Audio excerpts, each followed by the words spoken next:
wa sahbihi wa man tabi'ahu ila yaumil qiyamah.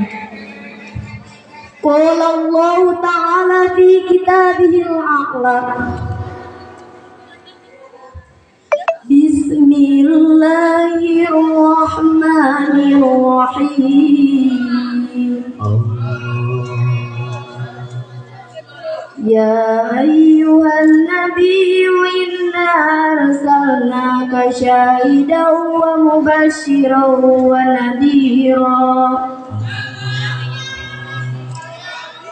wa da'iyan ilallahi bi'idhnihi wa sirajan munira. Al-ayat.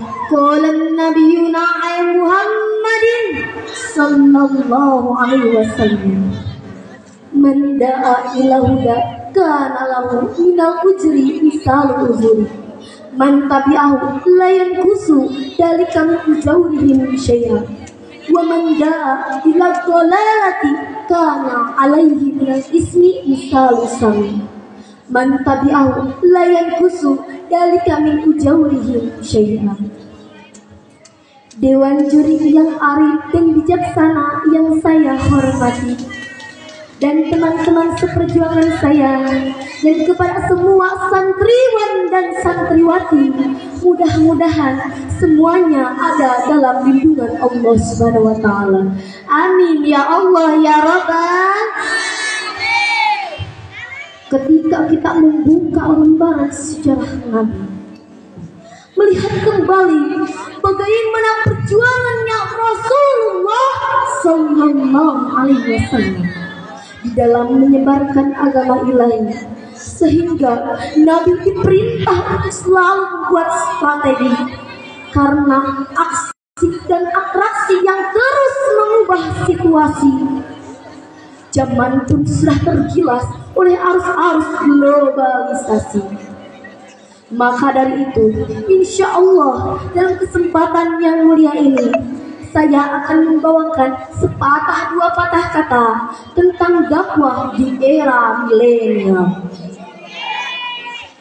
Hadirin ma'asyiral muslimin rahimakumullah. Tak sekedar memudahkan informasi, media sosial dan internet akan menjadi wahana yang tepat dan efektif untuk berdakwah. Hal ini dikarenakan jejaring sosial digunakan dari berbagai kalangan usia dan profesi di seluruh dunia. Dakwah pun bisa dilakukan kapanpun dan dimanapun.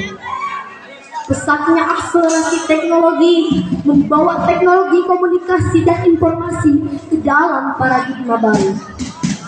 Kemajuan teknologi menawarkan informasi dan komunikasi yang dapat diakses tanpa mengenal ruang dan waktu. Internet seperangkat dengan media sosial di dalamnya. Misalnya, keduanya dapat mendistribusikan pesan dengan mudah dengan menggunakan media sosial. Di era milenial, internet dan juga media sosial telah menjadi sedemikian besar dan berdaya untuk informasi komunikasi yang tidak dapat diabaikan.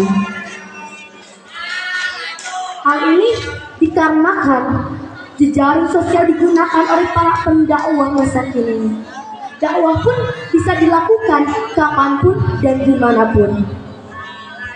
Balighu anni walau ayatan, sampaikanlah dariku walaupun hanya satu ayat.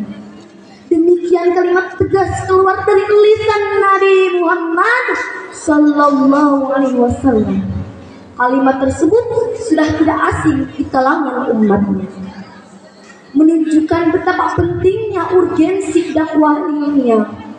Dan ucap kali menjadi salah satu motivasi untuk para dai agar mereka tidak takut dan segan dalam menyampaikan ayat-ayat langit kepada makhluk bumi.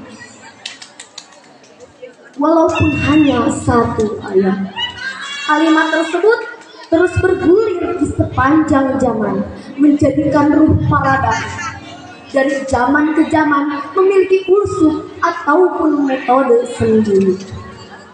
Di era Rasulullah, Allah telah berfirman,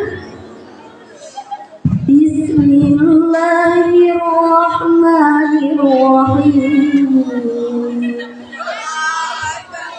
Ya ayyuhan nabiyyu inna arsalnaka syahidan wa mubasysyiran wa nadhira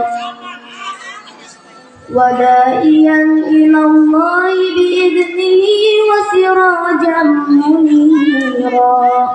Al-ayah. Wahai Nabi, sesungguhnya kami mengutusmu untuk menjadi saksi, pembawa kabar gembira dan juga pemberi peringatan.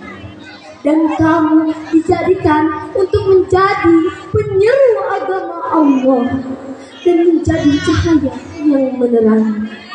Hingga sampai kenabian Rasul, metode aktif pun dilakukan di al-lisan ataupun dengan metode perkataan ataupun ucapan. Sebagaimana Imam Al-Ghazali di dalam kitab Bidayatul Hidayah berkata, lisanul halus afsahu min lisanil maqal. Pesan melalui sikap dan perilaku akan lebih mudah dimengerti dibandingkan sebatas kata-kata. Hadirin ma'asyiral muslimin rahimakumullah. Maka dari itu, di era milenial ini kita harus bisa menggunakan alat-alat yang serba canggih ini ke jalan yang diridhoi Allah. Dan kita juga harus bisa mendekatkan diri kepada Allah. Sebagaimana sabda Rasul, man da'a ila huda kana lahu minal ujri misal ujri man tabi'ahu la yanqusu dalika min uzawrihim syai'an wa man da'a ila dhalalati kana alaihi minal ismi misal sana man tabi'ahu la yanqusu dalika min asanihim syai'an, yang artinya barang siapa yang mengajak kepada petunjuk maka dia akan diberikan pahala sebagaimana orang yang mengikutinya, dan dia tidak akan diambil sedikit pun pahalanya. Dan barang siapa yang mengajak kepada kesesatan maka dia akan diberikan dosa sebagaimana orang yang mengikutinya, dan dia tidak akan diambil sedikit pun dosanya. Hadis riwayat Muslim, Malik, Abu Dawud dan Tirmizi. Jadi bisa kita tarik kesimpulan bahwasanya dakwah di era milenial ini kita harus benar-benar dalam menyampaikan kebaikan, dan kita juga harus bisa menggunakan alat-alat teknologi masa kini dengan kebaikan, baik dunia maya ataupun dunia nyata. Mungkin itu saja yang bisa saya sampaikan. Mohon maaf bila terdapat kekurangan.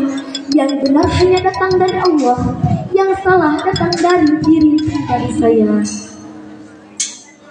Undur man qala wa tandur man gila. Wassalamualaikum warahmatullahi wabarakatuh. Waalaikumsalam warahmatullahi taala wabarakatuh. Itulah dia saudari Liska Kurnia dari Pondok Pesantren Riyadus Salam. Beri tepuk tangan yang meriah. Teh Liska, ada pesan masuk untuk Teh Liska. Katanya begini Teh Liska. Teh Liska tahu apa bedanya Bapak Jokowi dan Teh Liska? Tahu nggak? Nggak tahu. Kalau nggak tahu,